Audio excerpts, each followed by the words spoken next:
चुनावी मैदान में एक आम आदमी अपने वोट से किसी की सत्ता को चोट पहुंचा सकता है तो किसी को सत्ता का ताज दिलाकर उसका भाग्य विधाता बन जाता है। मेरा सवाल है कि बिहार कब तक पिछड़ा रहेगा?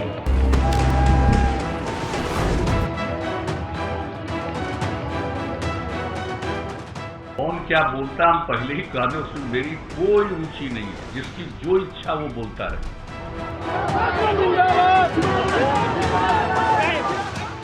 नए जोश और नए प्रयोग के बीच बिहार चुनाव में भी फिर आम आदमी का वोट सत्ता का नया समीकरण बनेगा। लेकिन बिहार की इस चुनावी जंग में बड़े और अहम चेहरों के बीच एक चेहरा ऐसा भी है जो अचानक चमक उठा है और जिसका नाम है चिराग पासवान। आपने ऐसा क्या किया कि युवाओं का पलायन हमारे प्रदेश से रुके?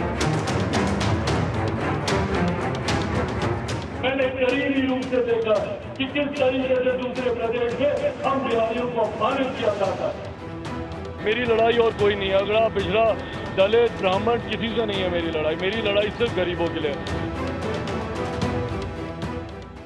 फिल्मी पर्दे से राजनीति के मैदान में कदम रखने वाले लोक जनशक्ति पार्टी के अध्यक्ष चिराग पासवान की कहानी भी सत्ता के उसी खेल की एक कड़ी है जिसमें कामयाबी राजनीतिक जोड़ तोड़ से ज्यादा नेता के आभा मंडल के आसपास घूमती है।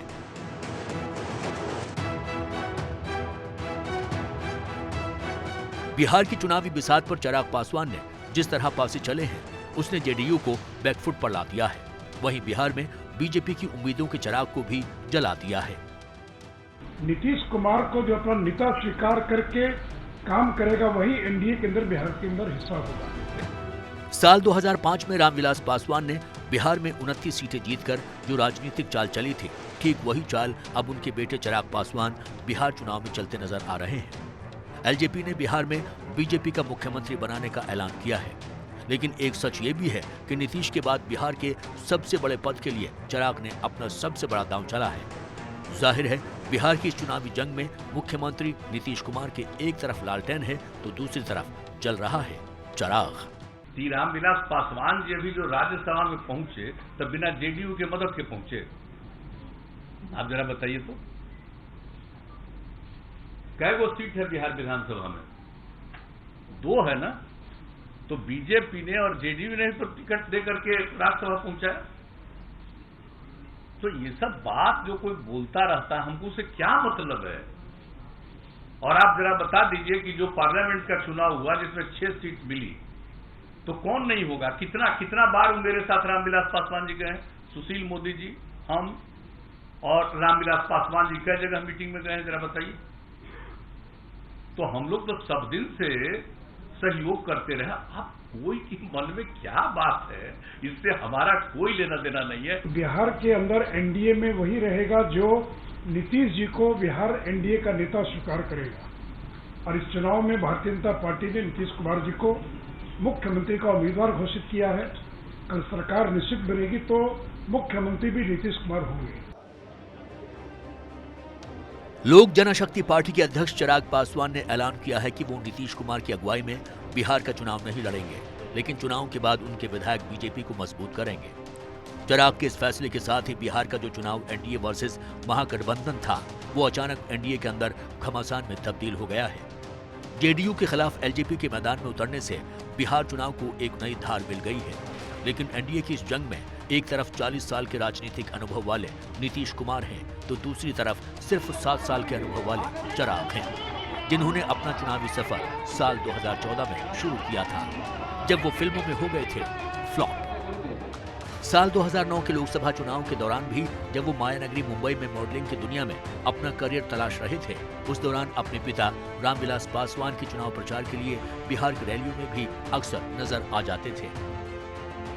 लंबे लंबे बालों वाला ये चिराग पासवान का फिल्मी लुक ही था जिसे देखने के लिए बिहार चुनाव में लोगों की खूब भीड़ भी जुटती थी। लेकिन तब राजनीति की इस दुनिया से दूर एक्टिंग ही चिराग पासवान का पहला प्यार हुआ करता था और यही वजह है कि उन दिनों मुंबई की लेट नाइट पार्टियों में अक्सर चिराग पासवान को देखा जाता था।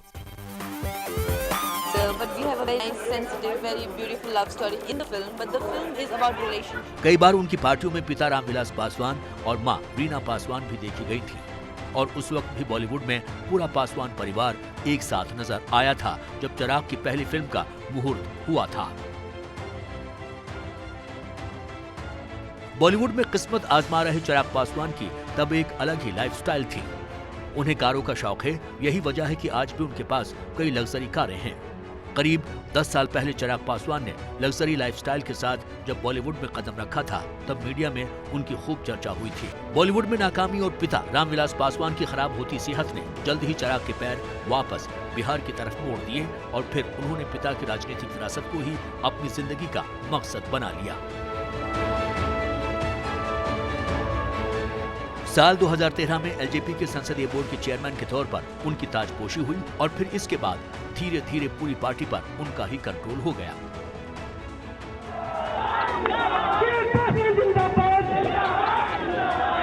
हमारी पार्टी ऑलरेडी बिहार में काफ़ी स्ट्रांग है, बस उसको और थोड़ा सा मजबूत करने की ज़रूरत है।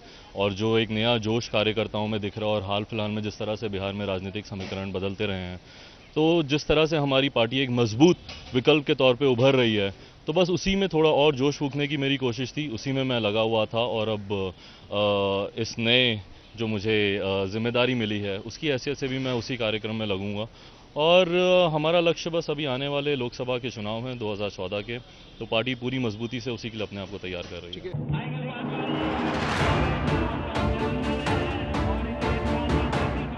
चिराग पासवान ने जब राजनीति में कदम रखा था उस वक्त बिहार में नीतीश कुमार के नेतृत्व वाली एनडीए की सरकार थी।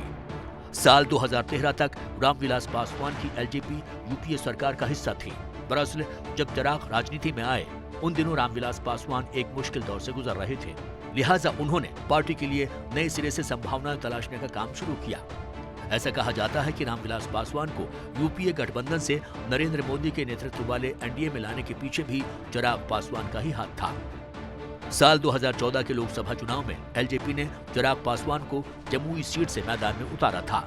और पिछले 5 दिन से खुले कंफ्यूज कर रहे हैं कि मेरे छोटे भाइयों में मेरा सबसे छोटा भाई कौन सा है, बड़ा वाला छोटा है कि छोटा वाला छोटा है।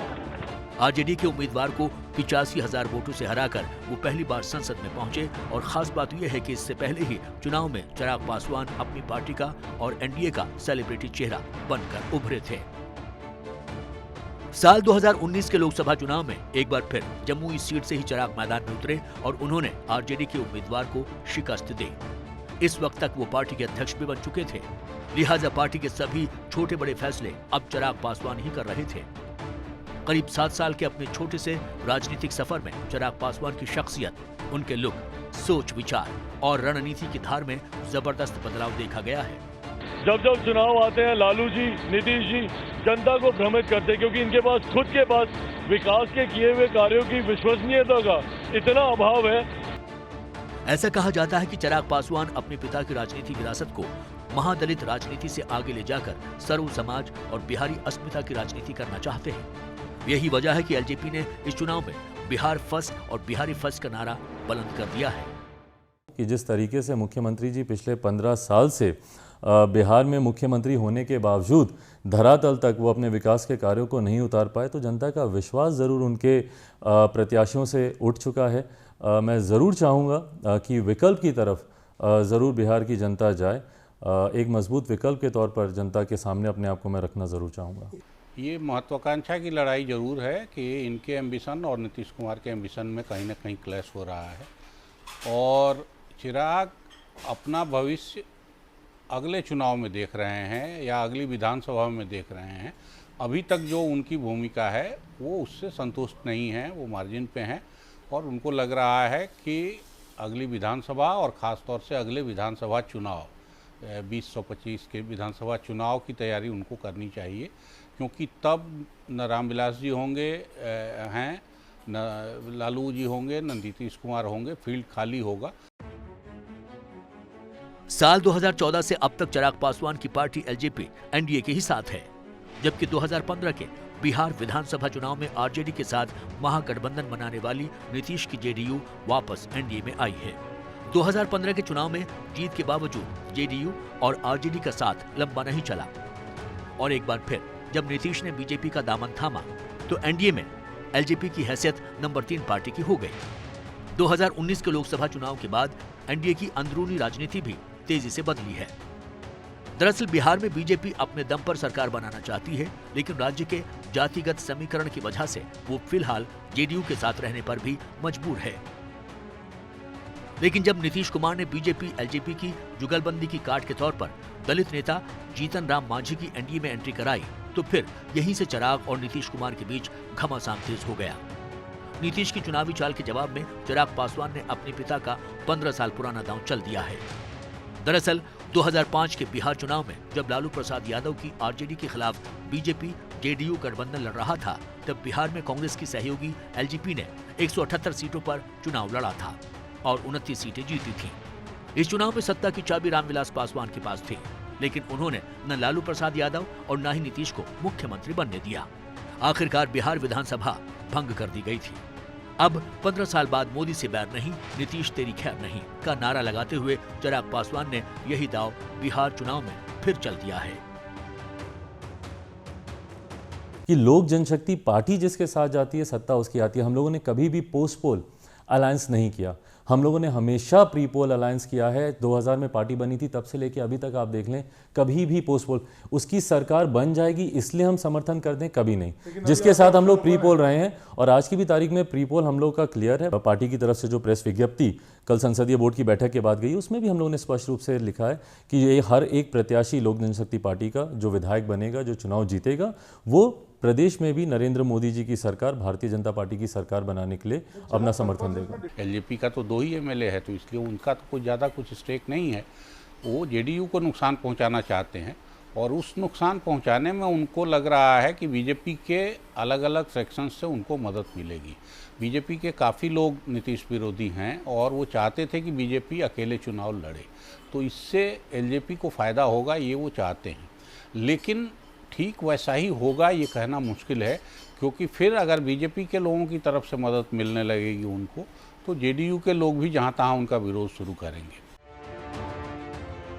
बिहार चुनाव में चिराग पासवान ने खुद को मुख्यमंत्री पद की रेस से बाहर रखा है और ये ऐलान किया है कि चुनाव के बाद बीजेपी का सीएम बनाएंगे। बिहार में पहले चरण की 71 सीटों में से जिन 42 सीटों पर एलजेपी ने अपने उम्मीदवार उतारे हैं, यहाँ बीजेपी को छोड़कर बाकी सभी दल चुनाव लड़ रहे हैं। अगले चरण के लिए भी एलजेपी यही मॉडल रखने वाली है। चुनाव में बीजेपी को समर्थन से 2 कदम आगे बढ़ते हुए एलजेपी ने बीजेपी के नेताओं को भी अपना उम्मीदवार बनाया है।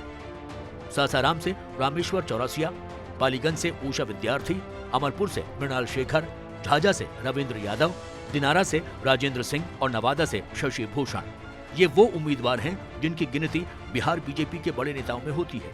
लेकिन चिराग पासवान ने इन सभी को अपनी पार्टी की टिकट पर न सिर्फ जेडीयू के खिलाफ मैदान में उतार दिया है, बल्कि उनके उम्मीदवार पीएम मोदी के नाम का चुनाव में इस्तेमाल भी कर रहे हैं। एक जमाने में रामविलास पासवान ने बिहार में दलित मुख्यमंत्री का जो सपना देखा था, अब चिराग पासवान उसी के राही बनते नजर आ रहे हैं। इसीलिए बिहार के इस चुनाव में ये देखना दिलचस्प होगा कि रामविलास के चिराग में कितना है दम। जाहिर है नीतीश के महादलित कार्ड के जवाब में चिराग ने दलित सवर्ण कार्ड खेल दिया है।